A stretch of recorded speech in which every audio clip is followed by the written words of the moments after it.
नमस्कार दोस्तों, UP top news में आपका स्वागत है। तो चलिए नजर डालते हैं आज की 25 बड़ी खबरों पर। लेकिन दोस्तों, इससे पहले आपने अभी तक हमारे चैनल को सब्सक्राइब नहीं किया है तो सब्सक्राइब जरूर कर लें। बरसात के मौसम में यात्रियों की सुरक्षा को ध्यान में रखते हुए उत्तर प्रदेश परिवहन निगम ने बस चालकों के लिए नए नियम लागू किए हैं। अब बारिश के दौरान बस चालक 80 किलोमीटर प्रति घंटे से ज्यादा की रफ्तार से बस नहीं चला सकेंगे। परिवहन विभाग ने सभी चालकों को निर्देश दिया है कि बारिश, फिसलन भरी सड़क और खराब मौसम में बस को धीरे और सावधानी से चलाएं। अधिकारियों का कहना है कि तेज रफ्तार के कारण हादसों का खतरा बढ़ जाता है। लखनऊ कानपुर एक्सप्रेसवे का काम अब पूरा हो गया है। यह एक्सप्रेसवे करीब 63 किलोमीटर लंबा है और इसे तैयार करने में 1648 दिन का समय लगा है। इसके शुरू होने के बाद लखनऊ और कानपुर के बीच सफर करना पहले से आसान और तेज हो जाएगा। लोगों को जाम से राहत मिलेगी और आने जाने में समय की बचत होगी। इस एक्सप्रेसवे से दोनों शहरों के बीच कनेक्टिविटी बेहतर होगी। साथ ही व्यापार, रोजगार और विकास को भी बढ़ावा मिलने की उम्मीद है। यह उत्तर प्रदेश के लिए एक बड़ी सुविधा मानी जा रही है। मुख्यमंत्री योगी आदित्यनाथ ने गोरखपुर में पौधरोपण किया और लोगों को पर्यावरण बचाने का संदेश दिया। उन्होंने कहा कि पेड़ पौधे हमारे जीवन के लिए बहुत जरूरी हैं। पेड़ों से हमें हवा, छाया और कई फायदे मिलते हैं। इसीलिए सभी लोगों को ज्यादा से ज्यादा पौधे लगाने चाहिए और उनकी देखभाल भी करनी चाहिए। सीएम योगी ने पानी बचाने पर भी जोर दिया। उन्होंने कहा कि पानी की बर्बादी नहीं करनी चाहिए क्योंकि पानी हमारे जीवन के लिए सबसे जरूरी है। उन्होंने लोगों से अपील की कि वे पेड़ लगाएं, पानी बचाएं और अपने आसपास का वातावरण साफ रखें। इससे हमारा प्रदेश हरा भरा और बेहतर बन सकेगा। उत्तर प्रदेश के 57 जिलों में आज तेज बारिश, आंधी और बिजली गिरने की संभावना जताई गई है। मौसम विभाग ने लोगों को सतर्क रहने की सलाह दी है। लोगों से कहा गया कि खराब मौसम के दौरान बिना जरूरत घर से बाहर न निकलें और सुरक्षित जगह पर रहें। अगर बाहर जाना जरूरी हो तो सावधानी से जाएं। आंधी और बारिश के समय पेड़, बिजली के खंभों और खुले स्थानों से दूर रहने की अपील की गई है। प्रशासन ने भी लोगों से मौसम की जानकारी लेते रहने को कहा है। सोने और चांदी की कीमत पहले से कम हो गई है। दाम घटने से बाजार में लोगों की भीड़ बढ़ने की उम्मीद है।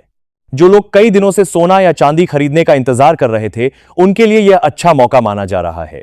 अगर आप शादी के लिए गहने बनवाना चाहते हैं या भविष्य के लिए सोना चांदी खरीदना चाहते हैं तो अभी कम कीमत का फायदा उठा सकते हैं। हालांकि खरीदारी करने से पहले अपने शहर का आज का भाव जरूर पता कर लें क्योंकि हर शहर में कीमत थोड़ी अलग हो सकती है। महाराजगंज में एक रोडवेज बस अचानक अपना संतुलन खोकर सड़क से नीचे उतर गई। बस में बैठे यात्रियों के बीच कुछ देर के लिए डर का माहौल बन गया। हालांकि राहत की बात यह रही कि इस हादसे में किसी भी यात्री को चोट नहीं लगी और सभी लोग सुरक्षित रहे। घटना के बाद आसपास के लोग तुरंत मौके पर पहुंच गए और यात्रियों की मदद की। इसके बाद बस को बाहर निकालने का काम किया गया। हादसा किस कारण हुआ, इसकी जानकारी जुटाई जा रही है। अधिकारियों ने भी मामले की जानकारी ली है। अयोध्या के राम मंदिर में चढ़ावे की चोरी का मामला पूरे प्रदेश में चर्चा का विषय बन गया है। इस मामले को लेकर कांग्रेस ने सरकार से दोषियों के खिलाफ सख्त कार्रवाई करने की मांग की है। पार्टी का कहना है कि चोरी करने वालों को किसी भी कीमत पर बख्शा नहीं जाना चाहिए और उन पर बुलडोजर जैसी कड़ी कार्रवाई भी होनी चाहिए। वहीं इस मुद्दे पर नेताओं के बीच लगातार बयानबाजी हो रही है, जिससे प्रदेश की राजनीति भी गर्मा गई है। अब सभी की नजर जांच और सरकार की अगली कार्रवाई पर टिकी हुई है। प्रयागराज में रेलवे कॉलोनियों में रहने वाले लोगों के लिए राहत भरी खबर है। अब रेलवे कॉलोनियों में पाइप के जरिए गैस पहुंचाने की योजना बनाई जा रही है। इस सुविधा के शुरू होने के बाद लोगों को बार बार एलपीजी सिलेंडर बुक कराने और उसे घर तक लाने की परेशानी से छुटकारा मिल सकता है। रेलवे प्रशासन ने पाइप्ड गैस कनेक्शन की व्यवस्था करने की तैयारी शुरू कर दी है। इससे लोगों को लगातार और आसानी से गैस की सुविधा मिल सकेगी। अधिकारियों का कहना है कि योजना को सफल बनाने के बाद इसे अन्य रेलवे कॉलोनियों में भी लागू किया जा सकता है। 15 जुलाई को पूरे उत्तर प्रदेश में 35 करोड़ पौधे लगाने का बड़ा अभियान चलाया जाएगा। इस अभियान को सफल बनाने के लिए योगी सरकार ने सभी जरूरी तैयारियां पूरी कर ली हैं। इसमें कई सरकारी विभाग, स्कूल, कॉलेज, पंचायतें और आम लोग भी हिस्सा लेंगे। सरकार का कहना है कि ज्यादा से ज्यादा पेड़ लगाने से पर्यावरण बेहतर होगा, हवा साफ रहेगी और आने वाले समय में लोगों को इसका फायदा मिलेगा। लोगों से अपील की गई है कि वे सिर्फ पौधे ही न लगाएं, बल्कि उनकी देखभाल भी करें ताकि वे बड़े होकर पेड़ बन सकें। कानपुर के लोगों के लिए बड़ी खुशखबरी है। शहर में जल्द ही 300 नई इलेक्ट्रिक बसें सड़कों पर चलती नजर आएंगी। इन बसों को चार्ज करने के लिए 2 नए चार्जिंग स्टेशन भी तैयार कर दिए गए हैं। नई बसें शुरू होने से लोगों को आने जाने में ज्यादा सुविधा मिलेगी और सफर पहले से आसान और आरामदायक होगा। इससे बस सेवा भी बेहतर होगी और लोगों का समय बचेगा। सबसे अच्छी बात यह है कि इलेक्ट्रिक बसों से धुआं नहीं निकलता, इसलिए शहर का प्रदूषण कम होगा और लोगों को साफ और बेहतर हवा मिलेगी। उत्तर प्रदेश सरकार की मुफ्त आईएएस और पीसीएस कोचिंग योजना का फायदा लेने के लिए बड़ी संख्या में युवा आवेदन कर रहे हैं। इस योजना में छात्रों को बिना पैसे दिए पढ़ाई करने का मौका मिलेगा। इससे गरीब और मेहनती छात्रों को अच्छी तैयारी करने में मदद मिलेगी। जो छात्र पैसों की कमी की वजह से कोचिंग नहीं कर पाते थे, वे अब इस योजना का लाभ उठा सकेंगे। सरकार चाहती है कि ज्यादा से ज्यादा युवा पढ़ लिख कर मेहनत करें और आईएएस, पीसीएस जैसे बड़े अफसर बनकर अपने परिवार और प्रदेश का नाम रोशन करें। बाराबंकी के गांव देहात की गर्भवती महिलाओं के लिए अच्छी खबर है। अब महिलाओं को बच्चा पैदा करने के लिए दूर अस्पताल जाने की परेशानी कम होगी। जिले में 90 नए डिलीवरी सेंटर खोले जाएंगे, जहां गांव की महिलाओं को प्रसव के समय जरूरी इलाज और मदद मिल सकेगी। स्वास्थ्य विभाग का कहना है कि इन सेंटरों के शुरू होने से समय पर इलाज मिल पाएगा और मां बच्चे की सुरक्षा बढ़ेगी। गांव की महिलाओं को अपने ही इलाके के पास बेहतर स्वास्थ्य सुविधा मिलने से काफी राहत मिलेगी। उत्तर प्रदेश सरकार की माटी कला रोजगार योजना से कारीगरों और बेरोजगार युवाओं को बड़ा फायदा मिलेगा। इस योजना के तहत अपना काम शुरू करने के लिए 10 लाख रुपए तक का लोन दिया जाएगा। साथ ही 25% तक की सब्सिडी भी मिलेगी। जिन लोगों को मिट्टी के बर्तन या माटीकला का काम आता है, वे इस योजना का लाभ लेकर अपना कारोबार शुरू या बढ़ा सकते हैं। इससे लोगों को रोजगार मिलेगा और उनकी आमदनी बढ़ाने में भी मदद मिलेगी।